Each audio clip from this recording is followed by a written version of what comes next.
أعوذ بالله من الشيطان الرجيم. بسم الله والصلاة والسلام على رسول الله وعلى آله وصحبه أجمعين. أما بعد، رب اشرح لي صدري ويسر لي أمري واحلل عقدة من لساني يفقهوا قولي.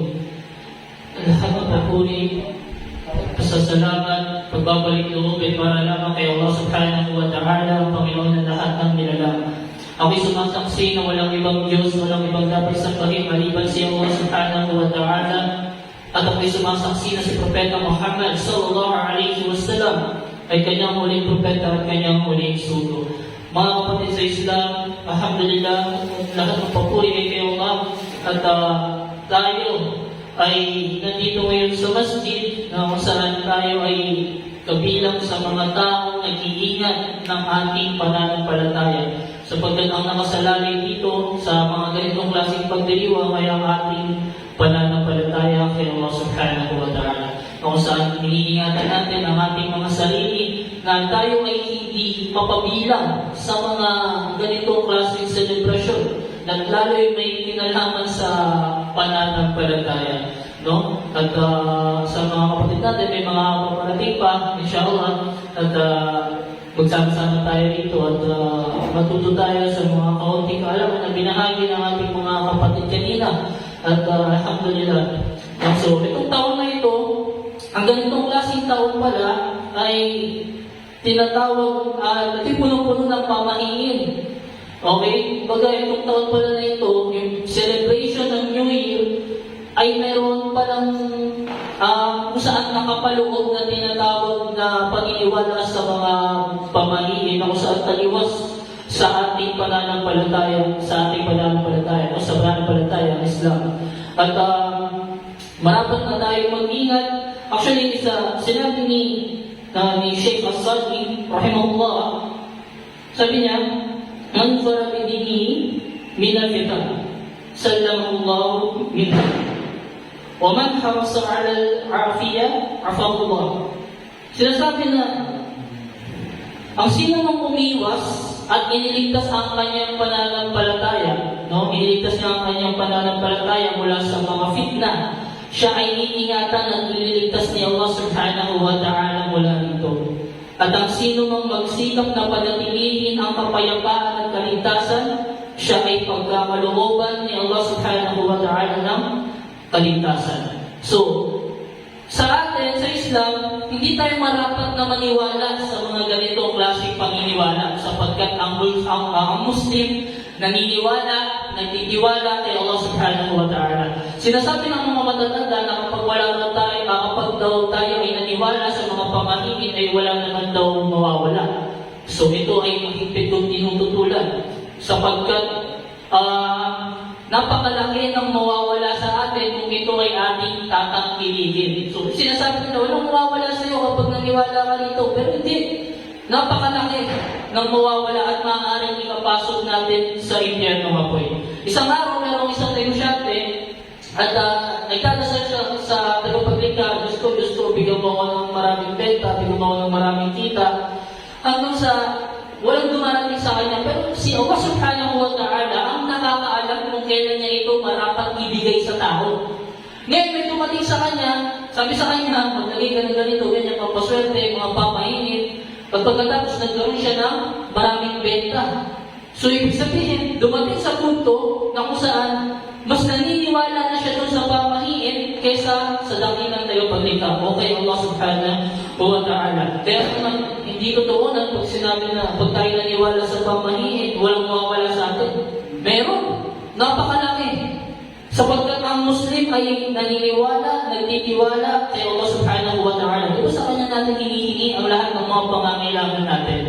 So, isa sa mga sinabi ng Rasulullah sallallahu alaihi wasallam, merong 70,000 daw na mga Muslim na papasok sa paraiso na ang pagpasok nila ay magiging madali. At isa sa mga katangian nila, sila ay hindi nagpapaniwala sa mga pamahiin. Naway bilang tayo ni Allah sa 70,000 na ito na makapapasok sa paraiso ng napakadali. Ang sinasabi rito na ang pamahiin ay isang matandang kaugalian na hinagisnan mula pa sa ating mga ninuno. Buhat pa noong unang panahon. At tinatagday pa rin ng marami. Ito ay isang walang basihang paniniwala tungkol sa mga bagay na wala namang kaugnayan sa isa't isa. At ito ay tinatawag na tiyara sa wikang Arabic. Ayon kay Sheikh Saleh ibn Uthaymeen rahimahullah, ang salitang tiyara ay hango sa salitang tatayo, na ang ibig sabihin ay tayrun o ibon. Ito ay sa kadahilan doon ng mga panahon na yun, ng mga Arabo noong unang panahon ng Jahiliya, ay naniniwala sila sa mga pamahiin na mula sa mga ibon at pagkatapos binibigyan ito ng kahulugan ng bawat huni nito, na ganito ang binabadya. So, ibig sabihin, kapag kami nakita sila ng ibon, or ano man narinig nila ng huni, binibigyan nila ito ng ibig sabihin. Na kung saan, pag ito binigyan nila ng ibig sabihin na doon na nakabase ang kanilang paniniwala. Ito rin ay nangangahulugang paniniwala sa mga masamang dulot ng isang pangitain o naririnig ukol sa mga bagay-bagay at pagbibigay kahulugan sa bawat oras, sa bawat lugar. Ang isa sa halimbawa nito ay kapag ang mga Arabo noon ay aalis ng bahay at may nakitang itim na ibon o huni ng uwak, ay binibigyan nila agad ng masamang kahulugan ng ganitong pangyayari. Ngunit ang ganitong gawain o paniniwala ay ipinagbabawal ng Sharia at ito ay isang klase ng shirk o pagtatambal. Para sa panahon natin ngayon, noon may kalaro ako, maliit pa kami ng time na yun. Habang naglalakad kami sa kalagit ng gabi, meron dumaang pusa ng itim sa harapan namin. At nung dumaan yung pusa na itim sa harapan namin, sabi niya, dumura ka ng 3 beses sa kanan, kasi sabihin doon na malas daw yun. So, parang wala siyang pinaggaiba sa ginawa ng mga Arab noong unang panahon ng Jahiliya, na kung saan kapag kami nakita sila na ibon na itim o huni, doon nila binabase ang kanilang paniniwala. So, ibig sabihin, ito ay malaking taliwas sa pananampalatayang Islam. Ayon kay Anas bin Malik radhiyallahu anhu, sinabi ng Propeta sallallahu alaihi wasallam, walang nakakahawang sakit kung hindi ito mamarapatin ni Allah subhanahu wa ta'ala. At walang pamahiin mula sa mga ibon. Ngunit sabi ng Rasulullah sallallahu alaihi wasallam, gusto niya ang fa'lun. Naitanong siya ng mga sahaba kung ano ang fa'lun. At ang sagot nito ay ang magagandang salita. Sabi niya daw ang fa'lun. Ito ay Rawal Bukhari o Muslim. So, isa pa sa pagkakaulat sa hadith ng Rasulullah sallallahu alaihi wasallam, sinasabi nito, عن النبي صلى الله عليه وسلم الديانة الشرك وما منا ولكن الله يدهمه بالتوكل. Inulat ni Abdullah ibn Mas'ud, sinabi ng Propeta Muhammad sallallahu alaihi wasallam, ang pagbibigay pansin sa masasamang palatandaan o yung tinatawag ng tayara, ito ay kabilang sa shirk at ito ay walang kinalaman sa atin. Aalisin ito ni Allah subhanahu wa ta'ala sa pamamagitan ng pagtitiwala natin sa Kanya. Kaya di ba, marapat na ang paniniwala natin ay nakatuon lamang kay Allah subhanahu wa ta'ala, sapagkat siya ang may kakayahan sa lahat ng bagay. Ang isang bagay ay hindi mangyayari maliban na lamang kung ito ay pahintulutan ni Allah subhanahu wa ta'ala. Mula kay Abdullah ibn Umar, sinabi ni Propeta Muhammad sallallahu alaihi wasallam, ang sino man ang titigil sa kanyang gawain dahil sa paniniwala sa pamahiin, siya ay nakagawa ng shirk, ng pagtatambal. At ano ang dapat gawin ng tao na yun na nakagawa ng ganong klaseng kasalanan? Ay banggitin niya ang Allahumma la khayra ila khayruka wala tayra ila tayruka wala ilaha khayruka. So, ito yung isa sa pagbibigay ng paraan kapag nagawa natin ang mga bagay niya. Saan banggitin daw natin itong dua na ito. Ang tatayur ay ang paniniwala sa pamahiin ukol sa mga bagay na nakikita o naririnig.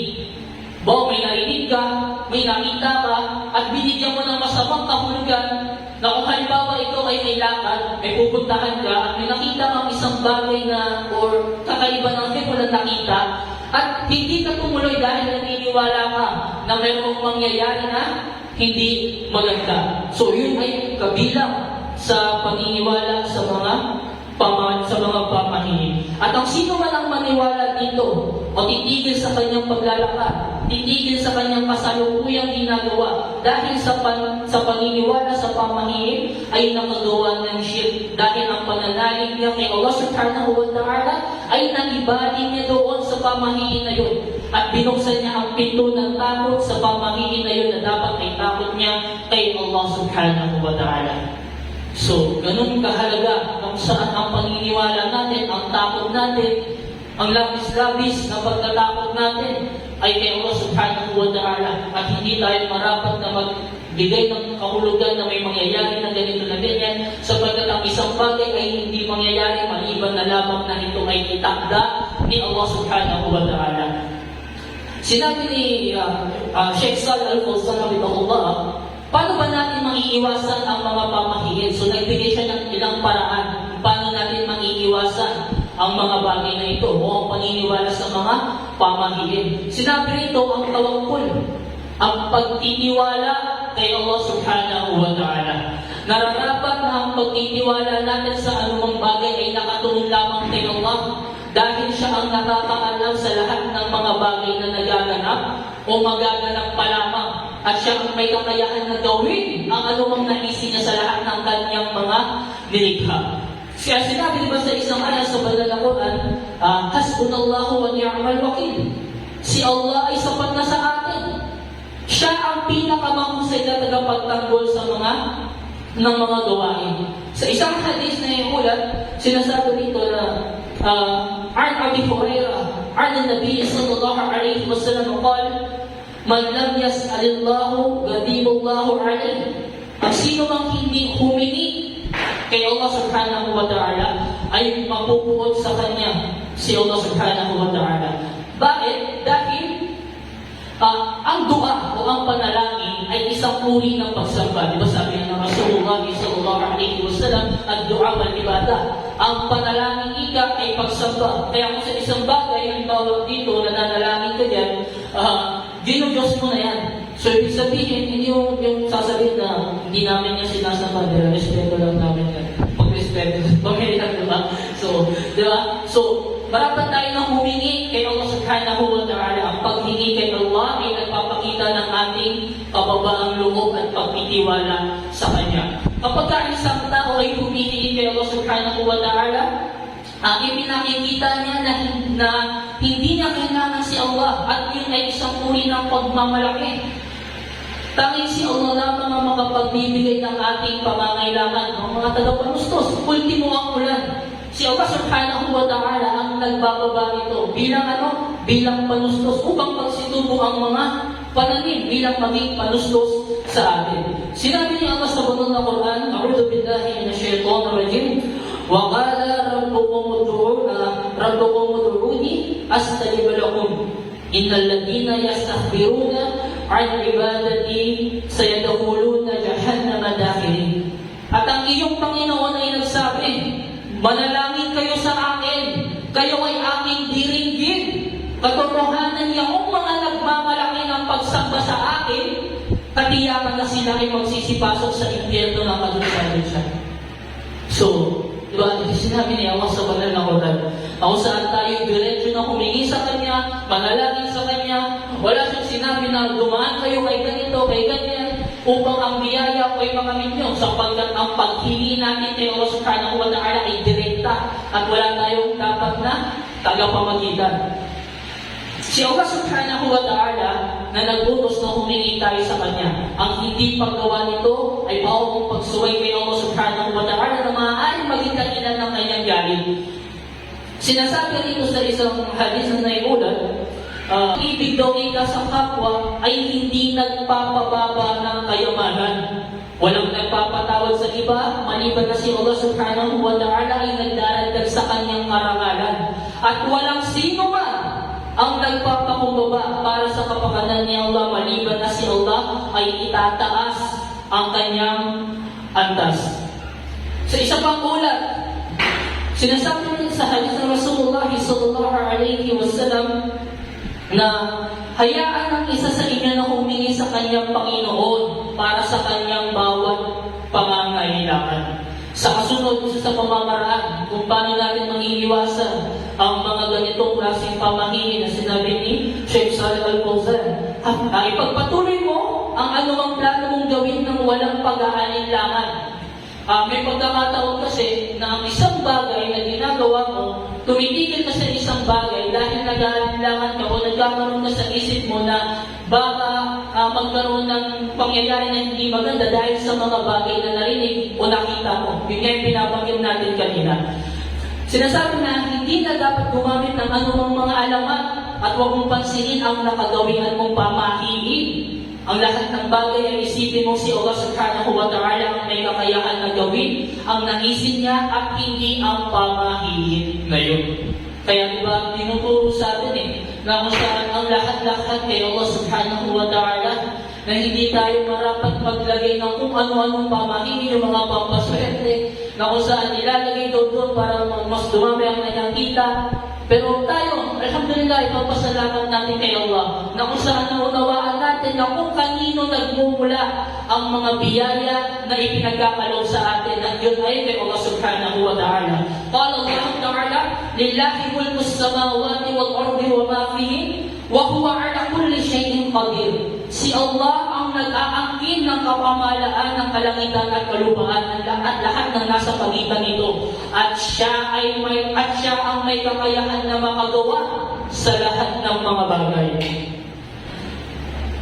Sinabi ni Allah sa banal na Quran, alam ta'lam anna Allah lahu mulku as-samawati wal ard wa ma lakum min dunillahi min waliyyin wala nasir.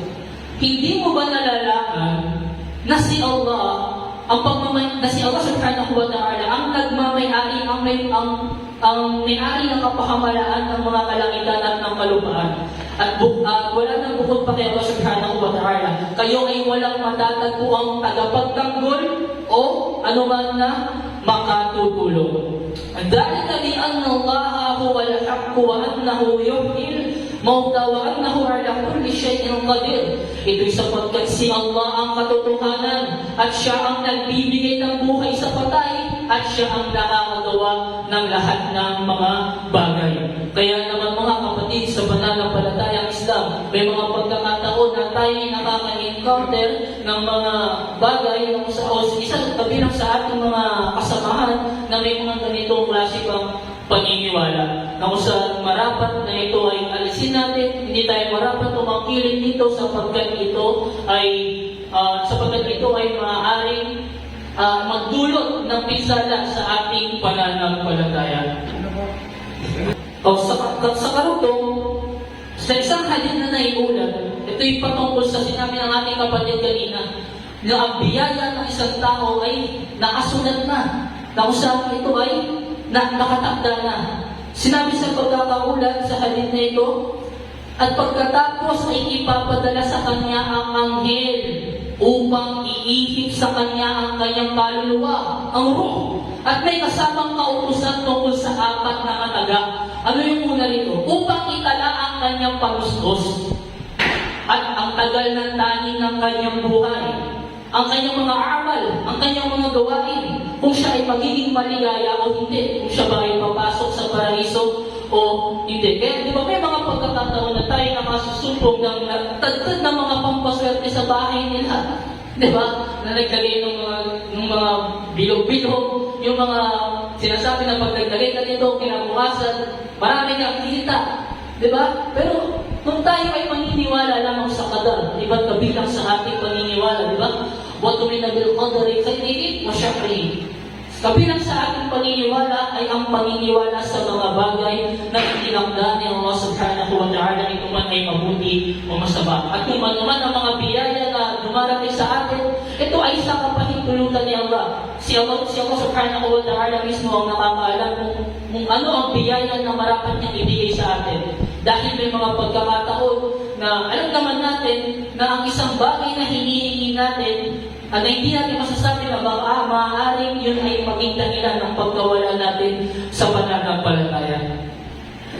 Sa isang halina na iulat mula kay Abu Hurairah radhiyallahu anhu, ang sino man daw ikaw na nag-aanyaya tungo sa kapatnubayan ay magkakalit siya ng kabayaran tulad ng mga kabayaran ng sino mang sumunod sa kanya, na hindi nakababawas yun ng anuman mula sa mga kabayaran nila. At sino man ang mag-anyaya sa kaligawan ay magtatamo siya ng kasalanan na tulad ng mga kasalanan ng sino mang sumunod sa kanya, na hindi nakababawas sa anuman mula sa kasalanan nila. So tayo, sa atin, sa pananampalatayang Islam, ito yung ginagawa natin. Hindi tayo yung na para lang na sinasabi nila na ng babatikos lang. Hindi, tayo yung nag-aanyaya sa kapatnubayan. Kaya mula kayong patungo kay Allah subhanahu wa ta'ala, na kung saan dito natin inaanyayahan ang tao na kung may mga pagkakataon na may naniniwala sa ganitong klaseng paniniwala, tayo ay nagpapaalala sa kanila, pinaalalahanan natin sila na huwag nilang gawin ang mga bagay na yun, huwag nilang tangkilikin yun, sapagkat ang pananampalataya nila kay Allah subhanahu wa ta'ala ay nawawalan ng saysay, nasasayang, at ang masaklap nakakagawa na pagtatambal kay Allah subhanahu wa ta'ala. Di Abi Hurairah radhiyallahu anhu qala Rasulullah sallallahu alaihi wasallam min husni islamil mar'i tarkuhu ma la ya'nihi.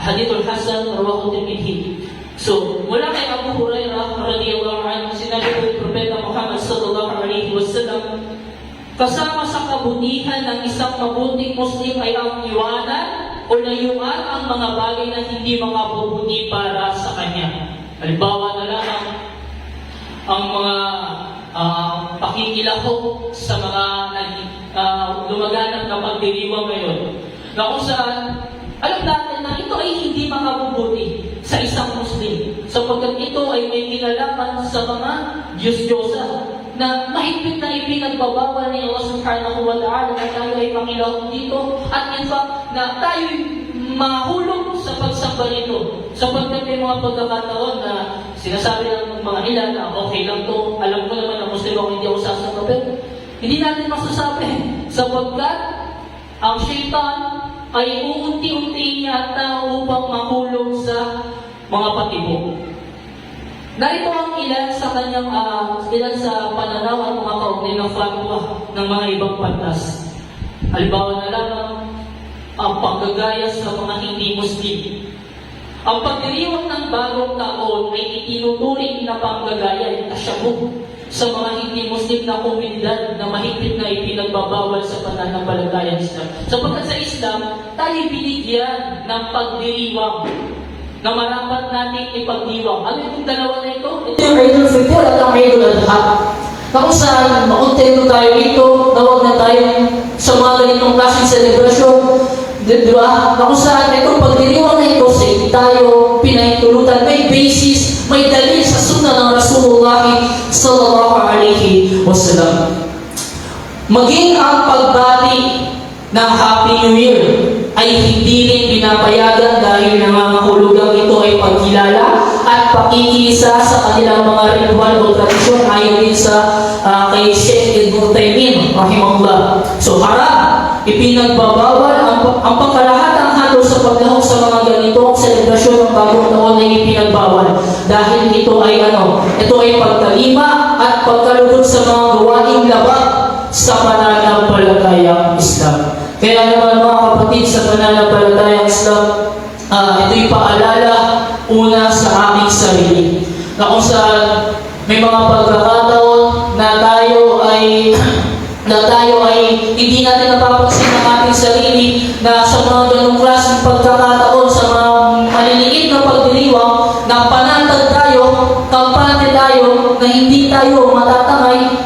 Kung alhamdulillah kung hindi tayo matangay, pero ang pinaka-iniiwasan natin dito ang tayo'y makagawa ng malaking pagtatambal kay Allah, sapagkat ang shirk o ang pagtatambal kay Allah subhanahu wa ta'ala ay ikapapahamak ng isang tao. So pinapahuli, sinasabi dito na sabihin mo yung dua na nabanggit doon sa hadith. Dahil kapag inaalala mo si Allah sa pamamagitan ng dua na yun, ay ililigtas ka niya mula sa mga pamahiin na yun. itutuwid ka niya sa tamang landas tungo sa Kanya. Ito yung sinasabi nito na dua, Allahumma la khaira ila khairuka wa la tayra ila tayruka wa la ilaha khairuka. O Allah, walang kabutihan maliban sa iyong kabutihan. Walang palatandaan maliban sa iyo. At walang sino man ang may karapatang sambahin maliban sa iyo. Barakallahu fikum, jazakumullahu khairan, sallallahu ala nabiyina Muhammadin wa ala alihi wa sahbihi ajma'in. Assalamu alaikum warahmatullahi wabarakatuh.